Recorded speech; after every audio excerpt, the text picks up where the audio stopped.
Sir ನಮಸ್ಕಾರ. Sir ನಮಸ್ಕಾರ. ತಮ್ಮ ಪರಿಚಯ ಮಾಡಿಕೊಡಿ ಸರ್. ಸರ್ ನನ್ನ ಹೆಸರು ಮಧುಸೂದನ್ ರೆಡ್ಡಿ ಅಂತ. ಈ ನಮ್ಮ ಕೃಷ್ಣಾರ್ಜುನ ಹೈಟೆಕ್ ನರ್ಸರಿ ಇರ್ಕಲ್ಗಡದಲ್ಲಿರುವಂಥ ನರ್ಸರಿ, ಕೊಪ್ಪಳ ಜಿಲ್ಲೆ. ಇದಕ್ಕೆ ಪ್ರೊಪ್ರೈಟರ್ ನಾನೇನೆ. ಸೊ ಇದು ನಮ್ಮ ನರ್ಸರಿ.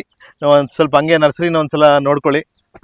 ಸರ್ ಈಗ ಇನ್ನೇನು ಶ್ರಾವಣ ಬಂತು, ಶ್ರಾವಣಕ್ಕೆ ಎಲ್ಲರೂ ಇದನ್ನ ಕೇಳ್ತಾ ಇದ್ದಾರೆ. Yes sir. ಚೆಂಡು ಕೇಳ್ತಿದ್ದಾರೆ. Yes sir. ತಮ್ಮ ಹತ್ರ ಏನೇನು ಚೆಂಡು ಸಿಗ್ತವೆ, ಯಾವ ವೆರೈಟಿ ಇದೆ, ಸ್ವಲ್ಪ ರೈತರಿಗೆ ಪರಿಚಯ ಮಾಡಿಸ್ಕೊಟ್ಬಿಡಿ ಸರ್. Yes sir. ನೋಡ್ರಿ ಸರ್, ಈಗ ವಿಶೇಷವಾಗಿ ಶ್ರಾವಣದ ಬಗ್ಗೆನೇ ಮಾತಾಡಬೇಕು ಅಂತಂದ್ರೆ, ಶ್ರಾವಣ ಬಂದ್ಬಿಟ್ಟು ಯಾವಾಗಿದೆ ಗೊತ್ತಿದೆ ಸರ್ ನಿಮ್ಗೆ?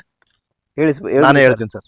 ಶ್ರಾವಣ ಬಂದು ಆಗಸ್ಟ್ 13ಕ್ಕೆ ಶ್ರಾವಣ ಪ್ರಾರಂಭ ಆಗುತ್ತೆ. ಸೆಪ್ಟೆಂಬರ್ 12ಕ್ಕೆ ಶ್ರಾವಣ ಮುಕ್ತಾಯವಾಗುತ್ತೆ. ಸೊ ವಿಶೇಷವಾಗಿ ಶ್ರಾವಣದಲ್ಲಿ ಹೂವಿನ ವ್ಯವಹಾರ ಜಾಸ್ತಿ ನಡೀತಾ ಇರುತ್ತೆ. ಸೊ ಯಾಕಂದ್ರೆ ಶ್ರಾವಣದಲ್ಲಿ ತುಂಬಾ ಶುಭ ಕಾರ್ಯಗಳು ನಡೀತವೆ. ಓಪನಿಂಗ್ಗಳಂತೆ, ಮದುವೆಗಳಂತೆ, ಸುಮಾರು ಎಲ್ಲ ಮತ್ತೆ ಪೂಜೆ ಪುನಸ್ಕಾರಗಳು ಜಾಸ್ತಿ ಶ್ರಾವಣದಲ್ಲಿ, ವಿಶೇಷವಾಗಿ ಶ್ರಾವಣದಲ್ಲಿ. ಮತ್ತೆ ಪುರಾಣ ಕಥೆಗಳು ಎಲ್ಲ ಕಡೆ ನಡೀತಾ ಇರ್ತವೆ, ಪೂಜೆಗಳೆಲ್ಲ ಇರ್ತವೆ. ಸೊ ಆದ್ರಿಂದ ಹೂವಿನ ವ್ಯವಹಾರ ಇರುತ್ತೆ. ಸೊ ನಮ್ಮ ಹತ್ರ ವಿಶೇಷವಾಗಿ ಚೆಂಡು. ಈಗ ಶ್ರಾವಣಕ್ಕೆ ಚೆಂಡು ಬೇಕು ಅಂತಂದ್ರೆ ಈ ಟೈಮು ಬಹಳ ಸೂಕ್ತ ಸಮಯ.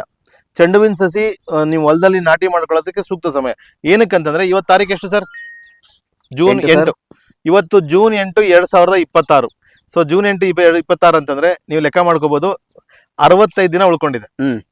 ಆಗಸ್ಟ್ 13ಕ್ಕೆ 65 ದಿನ ಉಳ್ಕೊಂಡಿದೆ ಇವತ್ತಿನಿಂದ.